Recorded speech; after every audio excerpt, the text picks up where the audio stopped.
Once upon a time, a group of children in a village wrote a story for a competition, and one of them was explaining the story to the others in its final form. A couple of elders who were passing by heard the story and discussed the story as they went along.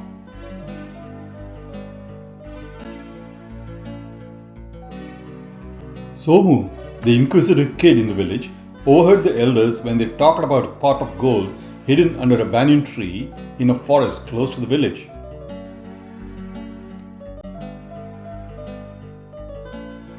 Somu immediately developed a strong desire to somehow possess that gold.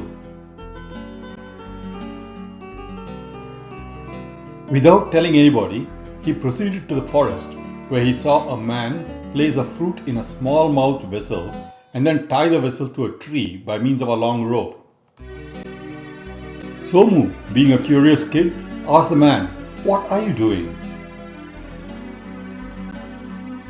"I am setting a trap for a monkey," the man said.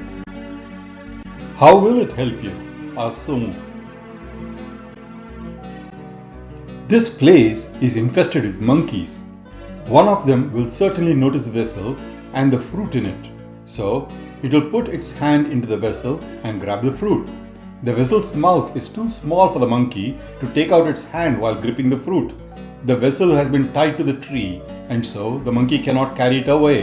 The animal will thus be forced to remain here, and I shall catch it," the man replied. Somu was not convinced and exclaimed, "You must be joking. The monkey will release the fruit, take out its hand, and escape." The man insisted, "No, it will not. It will simply refuse to drop the fruit." "I cannot imagine a monkey behaving so foolishly because of its desire for the fruit," Somu remarked. The man asked Somu to remain by his side and watch. Both hid themselves a short distance away. Soon, a monkey came and behaved exactly the way the man had predicted. Somu said, "How stupid and crazy this monkey is," and went his way to the forest. As Somu continued to walk to the forest, he came across a stream where he saw a frog shooting out its tongue and catching a fly with it. Somu was amused as he turned his attention to another frog that was nearby. As it was about to trap a fly, a snake stealthily came up to it and swiftly caught it in its mouth. The frog's tongue shot out and the fly stuck to it.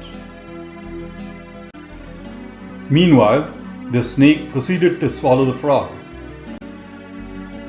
Somu thought to himself, "What a strange sight! Even at its moment of death, this silly frog was busy catching a fly." Somu continued to walk towards the forest, and an aged woodman saw him. "Don't go much further," the woodman advised him. "There is a wild elephant there, and it might attack you." However, Somu was so intoxicated with the idea of the pot of gold that he disregarded the advice and continued on his way. Shortly thereafter, he was deep in the forest looking for the banyan tree that he had heard was somewhere there.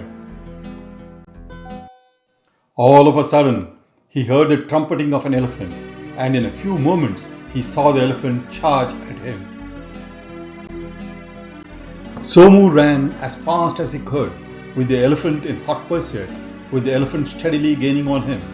Suddenly, he slipped and began to fall into a pit that he had not noticed, but luckily managed to catch a rope and arrest his fall. The elephant reached the top of the pit and gazed at him. Looking down, he saw the pit was deep, and further that there was a cobra with an upraised hood at the bottom. He realized that he was in very deep trouble, without the option of climbing up or down the rope. As if his problems were not adequate, the rope began to give way. In the midst of this tension, Somu had not noticed that there was a beehive on the tree over the pit, and a drop of honey fell from the beehive on his nose and slowly flowed to his lips. Somu stretched out his tongue and licked it up, for a moment forgetting the dangers around him. All of a sudden, the air was filled with the thunderous roar of a lion. Upon hearing the roar, the elephant got terrified and swiftly left the place. Somu began to climb up the rope. As he neared the top of the pit, the rope gave way, but Somu managed to hold on to the nearby creepers and hold on to the edge of the pit.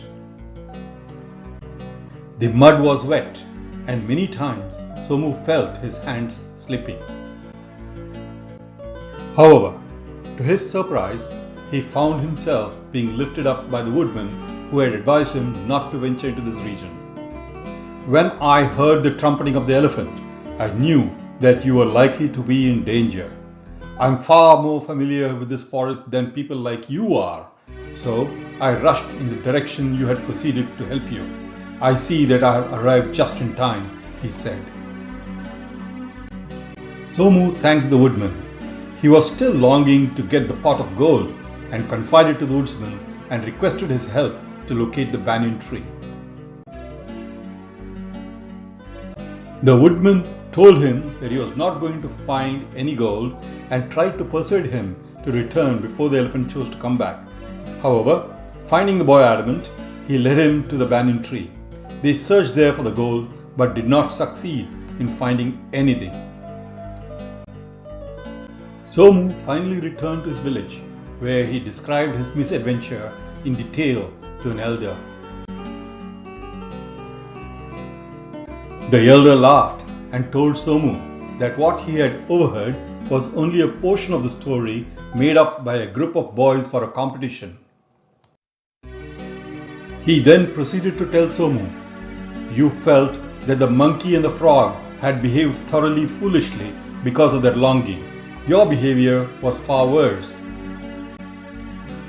The poor monkey refused to let go of the fruit that was in its hand. You, on the other hand, were led on by intense longing for gold that was actually non-existent." The frog stretched out its tongue at the moment of its death, but possibly did so purely by instinct. You, on the other hand, are a human being endowed with discrimination, yet when you were about to perish, you severed the drop of honey that fell on your nose. See the power of greed? The boy realized the devastating force of greed and hung his head in shame.